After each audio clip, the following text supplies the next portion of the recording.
2026ರಲ್ಲಿ BRS ನಡೀತದೆ. ಆವಾಗ ತಮ್ಮದೆಲ್ಲ ಒಂದು ಏನು ಪಕ್ಷದ ಇತಿಹಾಸ,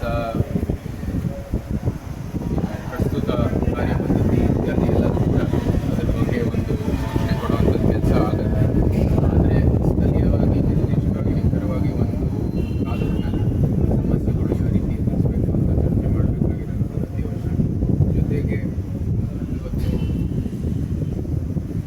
ವಿಧಾನಸೌಧ ಅಂದರೆ ಒಂದು ನಮ್ಮ ಅಸೆಂಬ್ಲಿ ಎಲೆಕ್ಷನ್ ಬರೋದು ಅದು ಅನಿವಾರ್ಯ ಬಂದೇ ಬರುತ್ತೆ 2027. ಆದರೆ ಅದಕ್ಕೆ ಮುಂಚೆ ಸ್ಥಳೀಯ ಚುನಾವಣೆ ಬಂದರೆ ಅದಕ್ಕೆ ಸಿದ್ಧ ಇದೀವೋ ಇಲ್ಲವೋ ಇತ್ಯಾದಿ ಎಲ್ಲ ಚರ್ಚೆ ಮಾಡುವಂಥದ್ದು. ಅದು ಬರುತ್ತೋ ಇಲ್ಲವೋ ನಾವು ಸಿದ್ಧ ಇರ್ತೀವಿ. ಇವತ್ತು ಕೂಡ ಸಿದ್ಧ ಆಗುತ್ತೆ. ಜೊತೆಗೆ ಇವತ್ತು MP ಆಗಿ ನಮ್ಮ ಒಂದು ಕೆಲಸದಲ್ಲಿ ಏನಾದರೂ ಕೊಡ್ತಾ ಇದ್ದರೆ ಅಥವಾ ನಮ್ಮ ಫಂಡಿಂಗಲ್ಲಿ ಇತ್ಯಾದಿ ಎಲ್ಲನೂ ಕೂಡ ಬೇಡಿಕೆಗಳಿದ್ದರೆ ಅದನ್ನು ಕೂಡ ಚರ್ಚೆ ಮಾಡುವಂಥದ್ದು ವೇದಿಕೆ. ಜೊತೆಗೆ ಇಲ್ಲಿ ಲೋಕಲಿ ನಮಗೆ MP ಕಡೆಯಿಂದ ಅಥವಾ ನಮ್ಮ ನೇತೃತ್ವದಲ್ಲಿ ನಿಮಗೆ ಏನಾದರೂ ಸಲಹೆ ಬೇಕಾಗಿ